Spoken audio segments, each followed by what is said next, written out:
Well, welcome, Kara, to the Flower Podcast. I'm so excited to have you today. Thank you so much, Scott. I am truly honored that you are having me on your podcast today. Well, I don't know. I think it's probably been, I don't know, a little over a year now, maybe. I don't even remember for sure. But I know I've been following you for close to a year, and if not a little longer. And I always find your feed. So, I mean, you just have so many things going on. I And do. and it's never dull. So I encourage everybody to go to your Instagram is Blooming Joy Flower Company at CO. Yeah, I CO. think. Uh-huh. Okay, Yes, so go there CO. and follow Kara on Instagram because she has a wonderful feed. But before we get into everything you do, I want to find out, first of all, have you always been into flowers, or is this flower farming thing just a crazy thing you decided to jump into? Where does this come from? I have not always been into flowers. So I did not grow up in a farming family, but my mom always loved to have potted flowers every year. Like I remember going to nurseries with her and her buying all of her annuals. But after I got married, my husband and I moved into our first house, and he really wanted to start vegetable gardens. And I was like, okay, we can do that. And so we started growing vegetable gardens over the next several years, and I thought it was fun. But it wasn't until about 2017 when it just was laid on my heart that I needed to really learn how to grow cut flowers, to make vase arrangements and just bring people joy. So, Well, that is amazing. Let me ask this question. We're going to hit pause for a second here. Your voice yeah, sounds really loud on my side, so I don't know okay. if turn it down a little bit. And I don't know if it's recording that way How or do I, maybe do I you turn said, my sound down? yeah, Oh try no, that. where'd you go? I'm still here. Let's see here. I'm still here. Okay, hello? Can you hear Yeah, me? yeah. Am I still really loud? So I didn't know if I should have went into the story about my mom at that point. That's why I was like kind of paused for a second. No. And I think what we're going to do is we're going to start over again because Okay. number one, yes. I mean, I usually like for this part to be about 5-10 minutes long. And I feel like this Okay. is the part where people relate to you and they really get to know Okay. you and your Okay. motivation. So that's perfectly fine. Okay. Will you lean into the laptop a little bit? No, the other way. And then talk. No. Lean out, lean in. Okay. Lean Hello? in and talk. Okay. Now lean back out. Lean back out. Hello? Okay. Hello? Okay, because Hello? a minute ago when you leaned in, it's like it picked up the sound really strong, which you have earbuds in? Yeah. Uh-huh. Okay, so you Yes. can hear me through that. And then Yeah. is your mic on your earbuds or is your mic in your laptop? I assume my laptop. Okay. All right. So then just be careful about leaning in Okay. because if you lean in, you get really close to the mic, it's causing it Okay. to kind of anyway, sorry Gotcha. for all Is this. it okay like right here? Yeah, I think Is that's the fine. sound okay right here? Yeah, I Okay. think so. It was just for a minute there when you leaned in, all of a sudden it was like I could hear it spiking, and so Okay. that's hard. Like there's some things we can remove, and there's some things we can't. Yeah. So that's the reason why Okay. that was just something I was just aware of. So I want to make sure. Right. Anyway, Okay. other than that, we're good. We're good. Okay, so we're gonna start over again, and we're gonna pretend like that never happened, and we're Okay. gonna write a new time, and we're good. So don't be paranoid or nervous. You're good. Okay. Here we go. One Okay. more time. All right. Well, welcome, Kara, to the Flower Podcast. I'm so excited to have you as a guest this week. Thank you so much for having me on your podcast, Scott. I'm truly honored that you are having me today. Well, I always I have a special spot in my heart for flower farmers. And so I always like to have them on as guests. And I've had so much fun following your feed on Instagram, which is, for those of you who don't know, it's Blooming Joy Flower Company. It's it's just CO. And it's a great feed. You have a wonderful mix of all kinds of things. So I know your life is full because you have, why don't you tell us about your family? Okay, my family. So my husband and I, Robert, we've been married for 14 years and we have 4 kids. I've got Carter, who is 12 years old. He is so super smart, very into computer programming. He was showing me all these games he was programming this morning, and I just had no idea what he was even talking about. And then I have Kaylin, who is 10 years old, and she is my little baker. And often on my Instagram, I'm showing what I'm cooking along with my flowers. And she is the one that does a lot of the baking that I show on there. She has a Wow. passion for that. Yeah. And then Kylie, who is 8 years old. And she is my daughter that I shared on my most recent post of me in my cool flowers field. I've noticed over the past year that she really has I can see the passion in her for growing flowers. She always wants to come out there and help me pull weeds or plant plants. So that warms my heart. I love that right there. And then I have Luke, who is 4 years old, and he is my little spitfire child that is into everything. And he is so fun. He makes me laugh. So yeah, so the 6 of us live on the farm, and we have just created a really fun life here. That's amazing. And if I recall from your feeds, you homeschool too, right? We do. We homeschool. So I have always homeschooled my kids. It's not something that I ever thought that I would have done, but we started doing it with my oldest, who was 12, when he was in kindergarten. And we found a homeschooling program and community that we have just really loved, and it really works for my family. And it also really worked well with my husband's job. He was working in a job where he was working like 2 to 10 p.m. for about 10 years. And Oh, so wow. homeschooling allowed for all of us to be together in those mornings as a family. So it's really, it's been a blessing to us. It's hard, but it's been a blessing to us. Right, right. Well, Yes. I'm sure there's a whole lot of people out there now with having to homeschool through COVID that have a new Yes. appreciation for what you do just with that alone, much less growing Right. flowers on top of it. So I always Yes. love to ask, and I want to dig into, have you always been interested in growing flowers, or is this something as a flower farmer? That's a huge undertaking, plus with kids and homeschooling and everything else. I mean, where did this all begin? It really is a huge undertaking. So, no, I've not always been into flowers. I did not grow up in a farming family, although my mom loved to have just lots of pots in her driveway with her annuals every year, and I have fond memories of going to these nurseries with her and picking out all these flowers every year. But it wasn't until my husband and I got married and we bought our first house, he wanted to start a vegetable garden. And I was like, okay. And neither of us knew how to grow anything at all. So what does everybody do when they want to learn how to do something? They go to YouTube. So we YouTubed it, and Uh-huh. we learned how to grow all the usual vegetables that you grow. But I wasn't into flowers at that point. We were just doing strictly food. And this was for the first 8 years of our marriage. And during that time, I was working as a registered nurse. Oh, I am okay. an oncology registered nurse. Yes. But unfortunately, I lost my dad in 2006 to Oh, I'm lung sorry. cancer. And then I also lost my mom to breast cancer in 2015. And it was after losing my mom is when the flowers really sparked inside of me.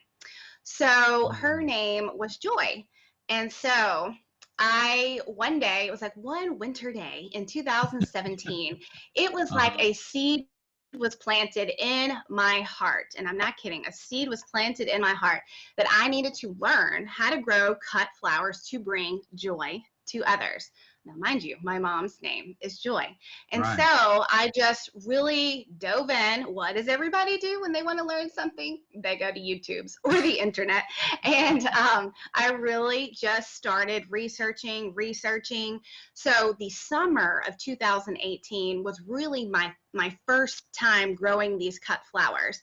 And I just really didn't have any idea what I was doing. I mean, I'll never forget. I planted poppies in May, poppy seeds in May, and now I look back and I'm like, yeah, I know you definitely don't do that now. But my first summer, I ended up growing all the usuals like zinnias, sunflowers, cosmos, and even dahlias. And so I really learned how to grow those, and I started making vase arrangements. And I would just give them to friends and family because I'm like, okay, what am I going to do with all these flowers now? And so I started giving to them. And then, of course, they started posting on social media. And I started having people I didn't know contact me wanting Oh, to buy flowers. And this was still the summer of 2018. And wow, things just kind of kept going. that's fast. I mean, really, when you think It was. about it, I mean, as far as word of mouth traveling, I mean, that's really awesome. Word of mouth was great, but also a really important thing with me is I knew from the very get go that I needed to share my whole journey of this flower growing on social media. And that's exactly what I did from the very beginning. Instagram is kind of the place where I hang out. My feed does go to Facebook as well. But I just stuck my iPhone in my face. It was so weird, having the phone in your face, talking to it. And when you're new starting out on Instagram, like not many people watch you. So you feel like you're talking to yourself half the time. But I just kept going. And for the past 2 years, I just haven't missed a day, just talking about what I'm doing every day when it comes to flowers. And so people really people started to see that in 2018. And that really helped pick up my customer base. Something else that really helped is in the fall of 2018, I had never made a fresh wreath before. I'm like, okay, I can do this. I love to go forage and find branches and berries, and let's try to make this. And so I made my first wreath. I posted it on Facebook, and I had about 40 people lined up. I want one. I want one. And I'm like, okay, this was my first wreath I ever made. I made more, and I Wow. actually had a local store here in the Murfreesboro area contact me and be like, hey, do you want to have a wreath pop-up shop? And I'm like, wow, this was fast. And so I did, and I had my first little pop-up and met more people through that. And things have just really laid in place well for me. Like I said, a seed was planted in my heart to really start this journey of sharing joy and how to grow plants and design with them. And things have really just seemed to fall in place for me with this. I love it. I love doing it. Yeah, I mean, it's so amazing because I know when I watch your feed and you have, um, I don't know, I just feel like you sort of just, as you just got done saying, you just put it all out there. Yeah. And I think that sometimes that's the biggest fear. And I know we're going to get to all kinds of other things, but since Right. we're talking about this right now, I think that's one of the hardest things for people when they're starting their business is social Yeah. media and just that feeling of vulnerability, that feeling like, okay, it's just I don't know. It's kind of like, I don't know, you feel like you're just thrown out there and you're kind of Yeah. very open to criticism, open to how people think, and you just have to get past that. How did you deal with that? I mean, is it just because you had such a burning passion to do it, or is there, I don't know, do you mind digging into that a little bit? Yeah, it truly is a burning passion. I mean, like I said, I get on every single day and talk about my flower journey, but also I try to put on my Instagram what I would really want to see on there. Mm. I don't want to show perfection of flowers all the time because that's just not how it is with growing. I want people to be successful in growing flowers. So I want to show the struggles that I have with it. I want to show the weeds that I have with it because everybody has weeds. I don't want people to get discouraged with growing Mm. flowers. I'll never forget um, back. I say back in the early days, my most popular stories, yeah, like I'm still early. Some of my most popular stories was my first year in 2018. I sat down and I talked about what I did wrong that year. Like my favorite story is I grew sunflowers and I made this really pretty arrangement for a guest that I had staying in my house. So I had it all set up on the table, all nice and neat. And then I went in the next day to refresh the water and there was pollen all over the table. And I was like, oh, this is horribly embarrassing. And that's when I learned I don't need to be growing those type of sunflowers for cut flowers. There are other types. And I just didn't know about this, getting into this world. And so, I really try to be vulnerable on my Instagram. I love it when people show what's wrong with the plant because it helps educate me in how I can grow the plant correctly. Yes. So Yeah. we always have fun on my Instagram. Well, I appreciate that because I know so many times people are afraid of jumping on and doing something because, something's not right or this isn't perfect or, and it isn't about that because we're all digging, we're all in the same situation where we're all trying to figure things out. And some people may be farther down the path than others. And, it's just helpful for other people. I know one thing I noticed on your property. So how long have you been on this property?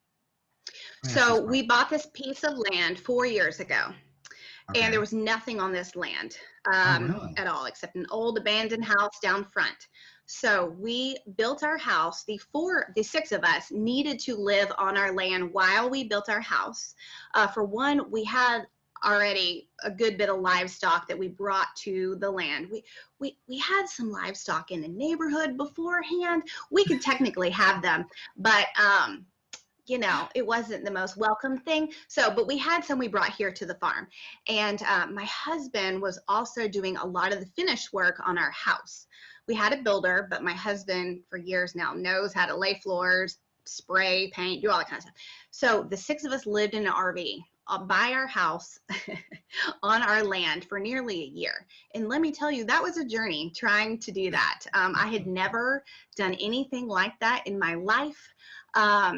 So we built our house, moved in 2017. And then ever since then, we've just really been building our farm up. Like I often show in my Instagram, we have all kinds of farm animals. And this is something that I was a little nervous to show at first on my Instagram because I'm a flower Instagram. Maybe I shouldn't show the farm animals. But I have found people really love seeing the view into our farm. Because I realized that not a lot of people live with all of these chickens like I often show. Or turkeys, or pigs. Turkey. Or Yes. So they have definitely become part of my everyday of what I show. And people have their favorites. I mean, I have people that absolutely love my dog, Rosie, and Mama Turkey. I have a Mama Turkey, and she needs her own Instagram. She is that popular. She does. I agree. She does. I love that. Well, okay. So then your farming part that you are growing flowers now. Yes. I know that. How would you describe your business model right now? How would you describe how you approach selling flowers? So what I do mostly is I make vase arrangements for people's homes. That's what I really love doing the most, I would say, for right now. Also, I do work with a couple of stores in the area, and I have brought some wrapped flowers in there to them. And I did, even though we had COVID this year, I have gotten into small, intimate weddings this year as well, using a mix of my flowers and then also bringing in some other domestic flowers as well, like Kelly Shore of the Floral Source, Petals by the Shore. She's really helped teach me where to source those from. So I've gotten into that, but what I'm really trying to get into is having workshops on my farm, because I'm really seeing as the year has gone on, people really love coming to my farm. And so I did have a couple of in-person cut flower workshops this year that went fantastic.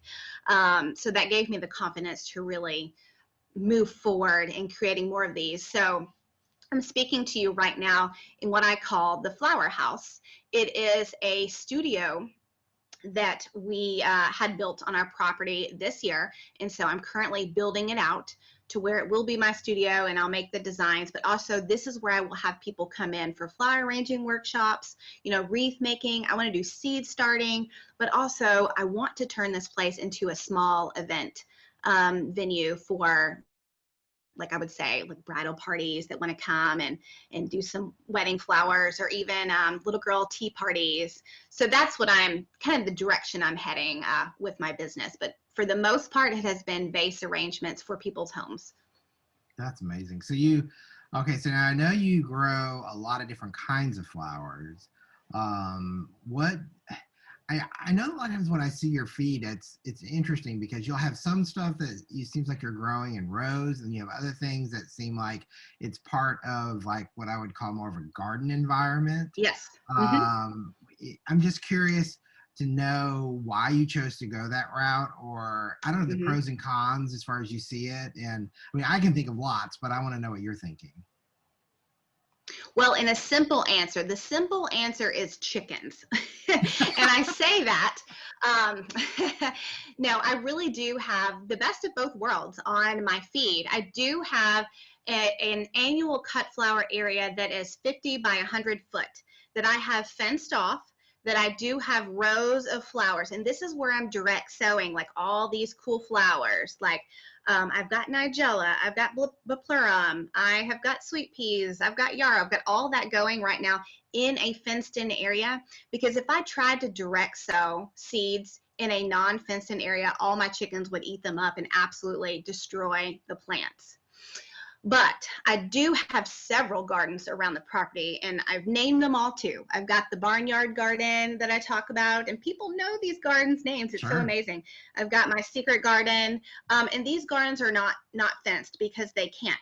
But these gardens house a lot of perennials, many of which I put in this year. I put in about, the grand total is about 1,500 perennials that I put in this year. And a lot of these I was able to cut from for cut flowers for my business this year. And it's really been a learning process of which perennials like the farm animals will touch and which they won't touch. But also it's really important to me to have really pretty garden landscapes because people are coming out to my farm to visit, and they really love to walk through the flowers and see them. And so it's really part of my business model to have an aesthetically pleasing area for people to look at, because as you know, in the cut flower world, the point is not to have a lot of flowers in bloom. You don't want that. You want to be selling them. So I want to have those. I want to have that feel, but I also want to have gardens where I have lots of beautiful flowers in bloom that my customers can look at when they come here. I love that. And okay, so you said something I'm just curious about now. Do you mind sharing the perennials that some animals like and then some animals don't like? Because I know we had issues with deer and we had issues with rabbits and some other things. So, and maybe you do or don't have those issues on top of chickens, but I'm just curious, what are the good plants to plant, and what, maybe name 5, or I don't know, whatever. And then what are some that are not, that are, their favorites to eat? Right, yes.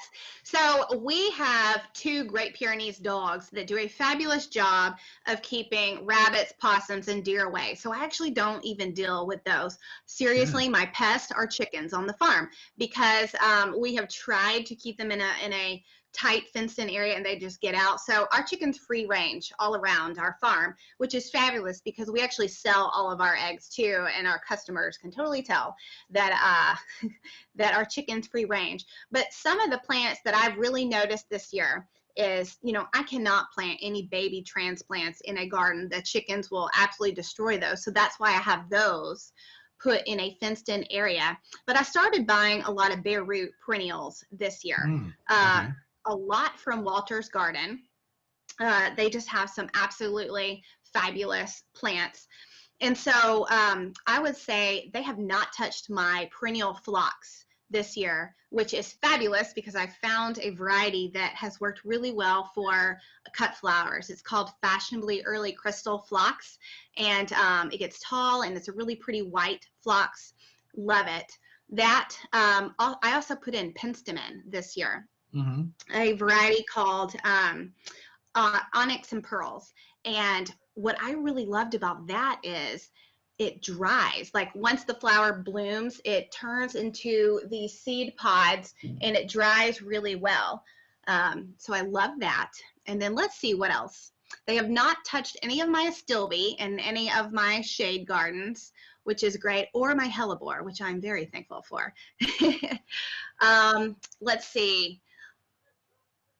For just having an aesthetically pleasing plant in the garden that I don't use a whole lot for cut flowers, I love the perennial hibiscus that I planted in those gardens, and they have totally left those alone.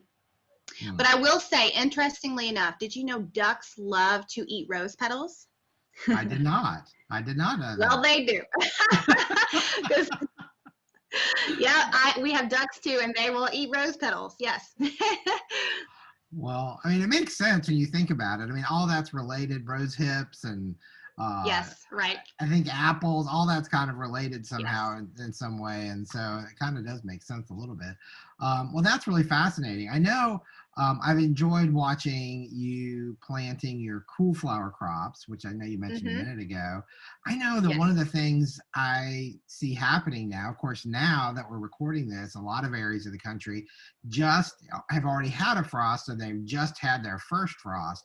And I see a lot of people getting panicked because, you know, they see this burn on the plants and they're like, oh no, are my plants dead? And I feel like, I know that would be one of my concerns. And if you're not covering them with frost cloth or things like that, but eventually it gets too cold for frost cloth.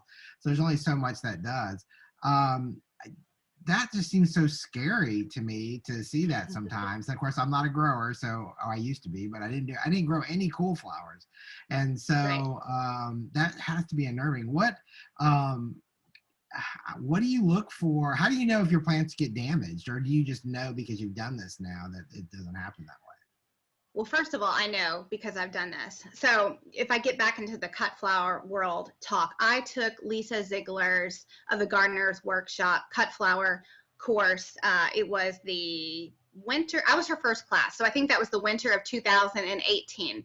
And she really has been such a mentor to me in learning how to grow all of these cool flowers and how to grow them in soil blocks. And so, like I mentioned earlier, my first crops were in the summer of 2018, but I would say my first, like a large amount for me, crops were the cool flowers in 2019. I'd never grown any of these before. And let me tell you, like, I was a little panicked in 2019 watching my bachelor buttons, you know, get totally eaten up by frost. And I'm like, are they gonna die? But I'll never forget, there was one night we were going to get down. It was really super cold. It may have been like 9 degrees or something. And I messaged Lisa and I was like, are they going to die? Like, am I doomed? And she just totally calmed me down. She's like, it'll be okay.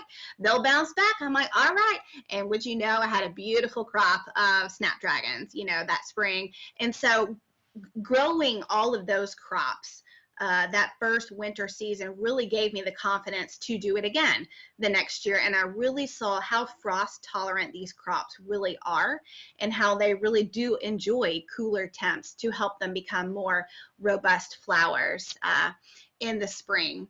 And it's worth me noting too, like what zone I'm in, you know, for anyone that's listening. I am in zone 7. I'm near the Nashville, Tennessee area.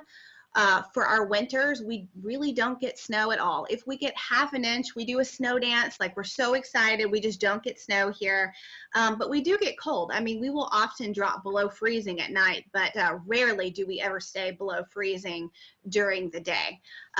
It's common for us to get in the teens at some of the coldest parts of the winter, but we always pop back up. And the interesting thing about living in the Nashville area is we have a lot of up-down warm-up cycles. Like, we could randomly have a 70-degree day in January. That's not uncommon. Like, I had that happened to me this year where all my tulips were popping up out of the ground in January, and that was just absolutely horrible. for them this year. My tulip crop did not do well because of these up down warm cycles that we had. Yeah. So, but yeah, to answer your question, it is just experience and just really learning how to grow the crops.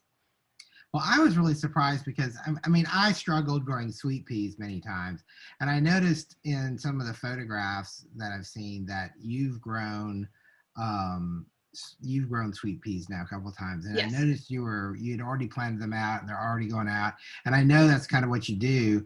How cold do you feel like they can take it? I mean, do they? I guess they do. Do you have to cover those, or how does that work?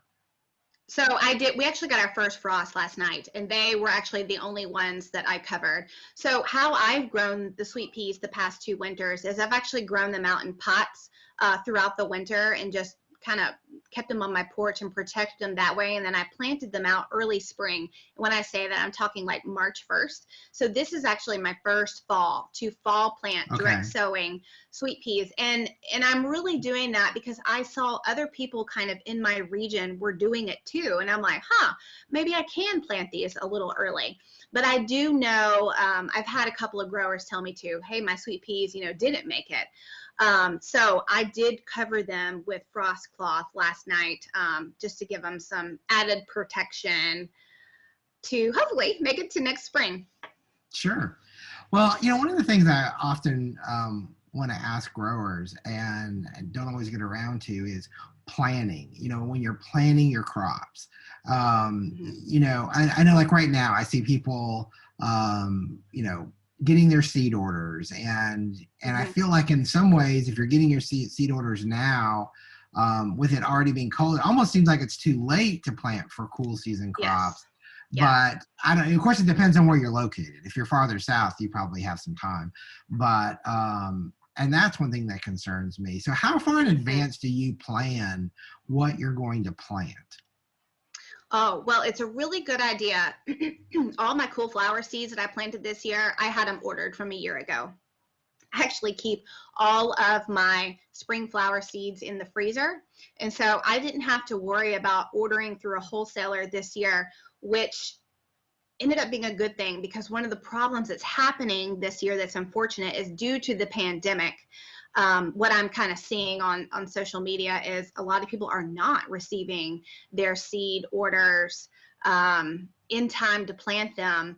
And it's no one's fault. It's just the circumstances that, we're in right now. But I really encourage people, like if I know that I need to direct sow my cool flower seeds about 6 weeks before my first frost. So for me, that is around the beginning of September. And that's what I did this year because our first frost is typically October 15th. But if I was trying to direct sow seeds right now, I don't think a lot of them would work out too well because we're not quite warm enough all the time now, except for a couple of things like larkspur. Actually, direct sow larkspur in November because larkspur likes cooler temps to germinate. Yeah, they like around 50 degrees outside. So last year, I remember it was November 1st, I believe, that I sowed them. And I was like, are we sure about this, that it's going to work out? And it totally did. These flowers continue to amaze me. So, yeah. So I encourage any flower farmers to listen, really plan ahead what you are going to grow. Like, don't wait till August to order your seeds. That's too late for your fall planting. Same with my flower bowls, my daffodils. I love the specialty daffodils, the fragrant ones, the mini ones. I had all of those ordered in March this year because I'm like, I want what I want. Yes. Wow. I mean, I know. And it's so funny because a lot of times when we would sell like Christmas greenery and things like that at the wholesale house, and you're trying to get people to plan ahead and they're like, I'm not thinking about that now. I can't think about that now. And it's kind of like, yeah, but if you want what you want, it's much better to be at the beginning of the line than it is at the end of the line because there is sometimes only so much. And with COVID, you never know what curveballs are happening, whether people have to shut down or if shipping schedules have been interrupted or whatever.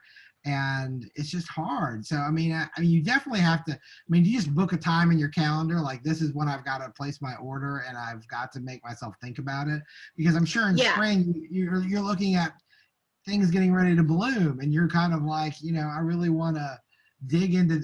I've got all that going on. It's hard to change hats, I think. So that's something I really had to learn getting into this flower farming thing is, oh, you mean I need to order things nearly a year in advance? Really? And so, yeah, like I've just kind of learned the months that I need to place my orders. And honestly, it usually happens on a rainy day when I can't be outside. I love that. That's definitely making the best use of your time. Um, Yes. That's awesome. I'm curious. You mentioned the hibiscus earlier, and I know that that Mhm. is sort of annual. I mean, not an annual, but it's a perennial because it's going to die that back down probably. Are there Yes. woodies that you really have done well on your farm? Like, what I'm talking about, like blooming shrubs or berries, things like that that have done well. I'm just curious what's worked good for you. Well, so any of mine that I planted are very young right now because we Right. just moved to this place about 4 years ago. But I definitely I planted about 2 years ago several nine bark, Oh, several okay. viburnum that I plan to use for foliage. Let's see what else have. I've planted some ilex berries as well. And then, actually, what we are fixing to start planting this week, hopefully, is several flowering trees that will flower in the springtime that I really hope to use for my cut flower business as well. That's great. That's good. That's I love nine bark. I mean, it's so One amazing. thing that I do have that has been fabulous is, like I mentioned, I make fresh wreaths for Christmas time. Uh-huh. So I did acquire when I moved to the farm a lot of juniper trees that I make a lot of fresh wreaths out of. So that has been so fun to go through my farm every year and cut all these fresh branches for all these wreaths that I make. And it's nice to have it convenient on your farm. You don't have to go It anywhere. is. It is Or at least for local. It some. is local. I was wondering, I know you mentioned soil blocking earlier. And Yes. I feel like soil blocking is really, I think if I were going to start growing flowers again, I would definitely do that. But I'm curious what you feel like are the pros and cons to doing that. Because for some people, it feels like a lot of work. For Yes. others, I don't know. I'm just curious your thoughts on that. So I'll tell you why I started soul blocking in the first place. For one, I saw Lisa Ziegler doing it because I took her class. But two, I really took an interest in it because it is a way that I could seed start with my kids because I have Oh, four young kids. And so I found that, my time is really limited to do all this. Like I really have to plan things out. And I found that if I took my bonus room in my room, actually the closet, and the seeds are something I could start and water at night after they had gone to bed.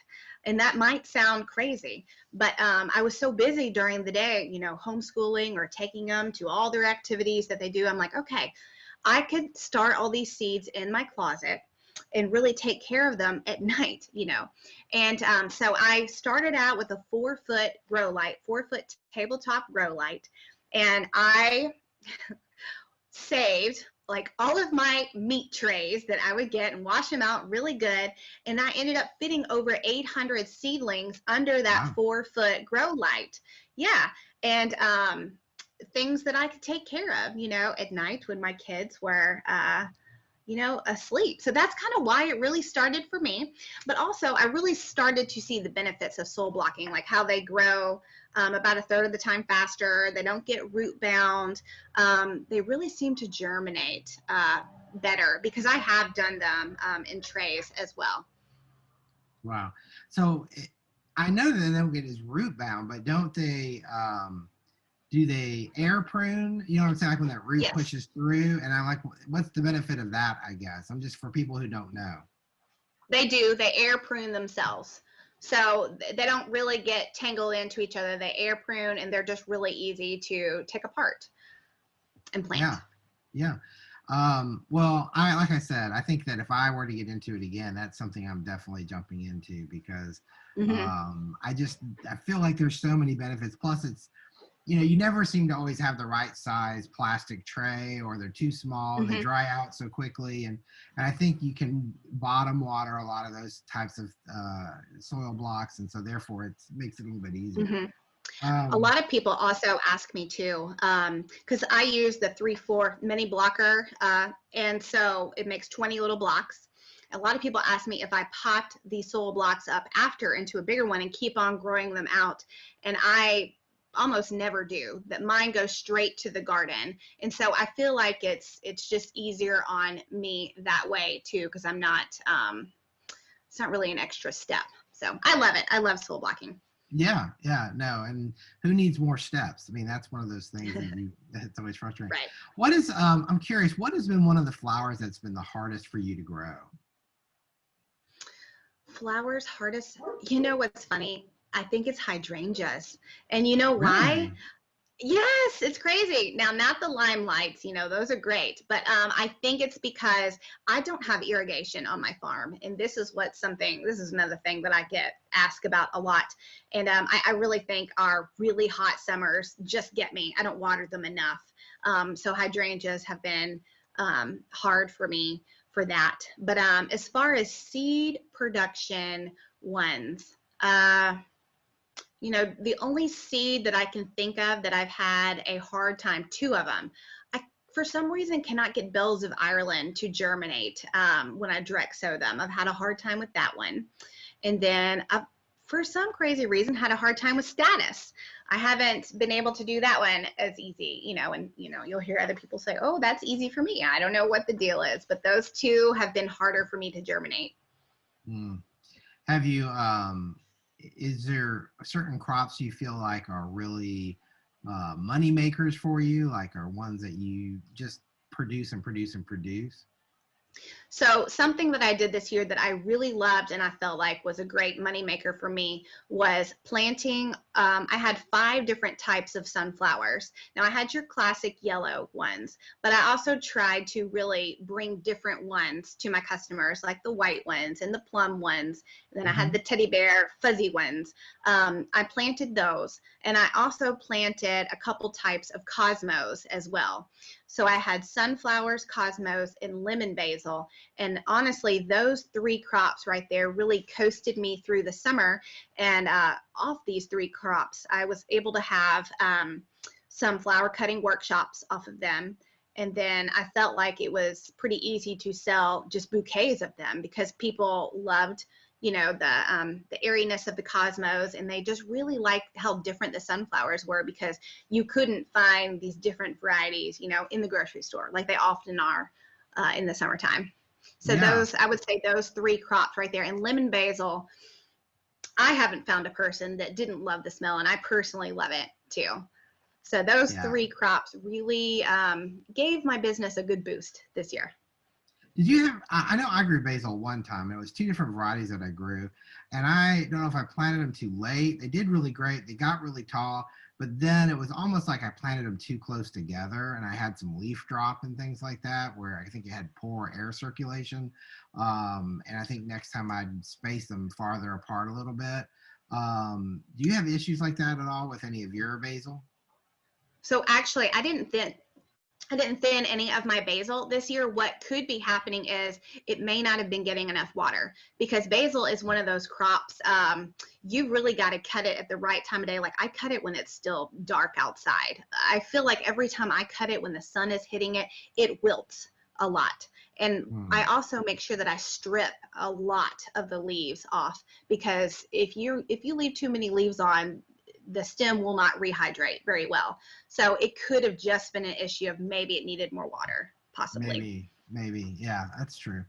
Well, okay, so I feel like you really have some direction as far as what you're doing now.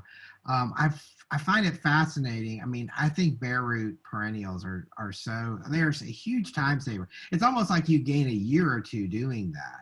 Right. Anything on your wish list for next year? Since you plan so far ahead, I'm curious if you're thinking about what goodies you're going to get for next year.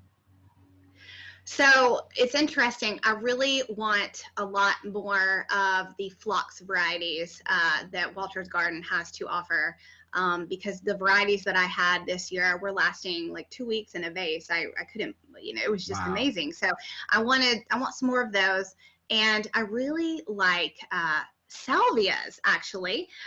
They make some longer stemmed salvias right now, and I ended up using them in a lot of my Mother's Day arrangements that I did this year. And it's kind of like sort of my replacement for snapdragon. I mean, I know it's not the same, but it's one of those spike flowers. So I'm definitely going to be adding more of those. And then hellebore. This year I started really my first ever shade garden. I've never lived in a place where I had the opportunity to even plant one, but Right. here at the farm, I found some areas that I could do that. And I did plant some hellebore then, but I'm kind of just really hooked on them and their foliage. And so I'd really like to order more hellebore for next year. It's also a flower that can really help me get through the winter months as well, because I can still be making arrangements with them, because some of them will start blooming, January, February for me. Yeah, yeah. I love me some hellebore. And now there's so many good varieties that you can get. Yes. Some of the doubles, and there's just so many Oh, cool ones. And yes. I love the uh, wedding series, hellebores. yes, yes, yes, absolutely. I was wondering if when you are um, um, lost my train of thought. I hate it when I do that. This is why I'm glad we edit, because then I can edit myself out. Um, oh gosh. It's okay. It happens to be a lot. It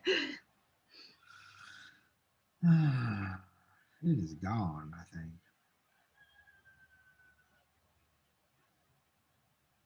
And I hate that we're having to edit this out because you can hear the chicken, the rooster in the background. That's really cool. No, Um, there'll be more. wait 5 minutes. Yeah. Okay, I think this is what I want to do. I know that you mentioned on social media earlier, just you're being vulnerable. I'd like to go back to that a little bit. Mhm. One of the things I think that really helps the algorithm for people growing their Instagram and their presence is engagement. Yes. And I feel like you're really great at engaging with your listeners. I'd like, if you don't mind, I'd like for you to Mhm. share a little bit about that, because I feel like that is such an important part of Instagram, seeing people and then pushing them up in the rankings for other people to see them. And you do such a great job of that, do you mind sharing kind of your approach to it maybe? Yeah, well, I really believe consistency is the key to posting. Like, I post a story every day, and let's be honest, it's never a story. It's about 20 stories a day, showing everything I'm doing. And I'm posting about every 2 to 3 hours, and it's just whatever I'm doing. I could just be watering soul blocks, um, and I always joke, like, I don't even have a tripod to sit my phone on. I just use a pot and a brick, and I just set it up wherever I am, and I just film myself and I upload it to my stories. And people really love to see kind of the behind the scenes. I mean, people love, the finished flower photos, but really they're really into behind the scenes of what it takes to make these flowers. And I think people stay really interested in that. And so they keep coming back to my feed to see what I'm doing. And that in turn really helps with engagement. Also, whenever I do post a photo in my feed, I really try hard to write a comment back to everybody. And I try hard for it least to be 4 words or more, which sounds crazy, but for some reason the algorithm picks up on that, because they want you to Interesting. have really thoughtful and engaged conversations on there. I mean, that's why we're all there. Also, I get a lot of DMs every day about all kinds of things, and I make it a point to reply to every single one of them. I mean, I get a good 75 DMs a day that I am replying to. And they're my flower friends. They are here watching me, and I really value that. And I'm thankful that they come and visit me every day. And so I really try to answer them and answer whatever it is that they're asking me about. And so I've created these connections with a lot of my flower friends, as I call them. And for that, I'm thankful that they come back every day and they really, truly support me. That's interesting. And I think that's good. I love that tip about the 4 words because I agree with you. I think that that's something that it really triggers something in that world of Instagram. One thing I've noticed that I will say too, I don't know the truth in this, but it's just something I've noticed. Instagram stories, if for some reason comes a day where I just post a couple photos, which is pretty rare, and I don't post a video, my engagement seems to be down. But the more videos that I post, especially face to face, like you're seeing my face, the better engagement that I have. And you know, I can see some truth in that too, because like I said, I try to post things I would want to watch. And I love to get to know people and their faces and really see them too. So I can really see why there may be some truth to that. Yeah, But the that's a social good media point. world, it's a mystery. It's a mystery. That's an unsolved mystery. Yeah. Well, I love that point too. And the one thing I like is also you ask questions and you'll just put it out there and say, because I remember back when I think it was during the summer at one point, you even asked you were showing something you were cooking. You're like, do you Yes. want to see more of this? Do you want Yes. to, and I guess that went well. How did people respond to your cooking? It did. So another passion of mine is I really love to cook, love to make things from scratch. And it's really just a part of my everyday life. And I'm like, I started showing it on my Instagram and I noticed that my engagement hugely picked up. I mean, they were watching it more than watching my flowers. And I'm like, okay, what's going on with this? And so I kept showing it. And then I ended up getting a message one day of somebody saying, I'm here for flowers. I want to see flowers. And I'm like, okay, well, maybe there's other people that don't want to see the cooking. And so I put that poll out there. And overwhelmingly, people were like, no, keep the cooking here. We love to see it. Because the way that I cook is like everyday cooking, like quick meals, like how do you feed your family fast? I do a lot of crock pot meals because I'm busy. I don't have time to be slaving in the kitchen all day. But people really have seemed to love to watch the insides of my life, whether it be anything I show with homeschooling or cooking. Like I had a message this morning. They were like, I don't like to cook, but I love watching you cook. Please keep showing it. And so, I continue to show that. So, Well, and I'm really thankful for it too, because I love to cook.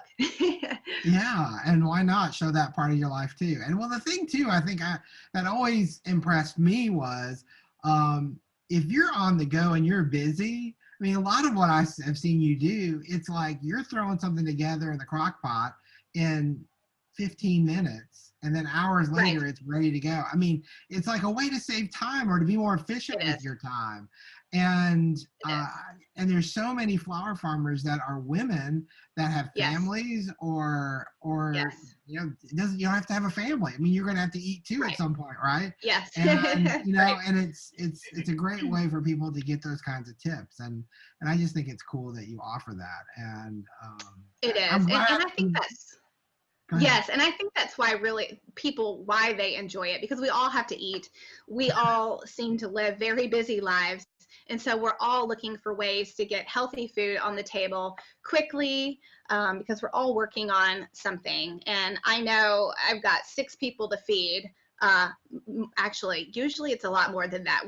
People seem to just multiply in my kitchen. I always seem to be feeding more than just my family. So So yeah, I really enjoy showing that side of what I love as well. That's awesome. That's awesome.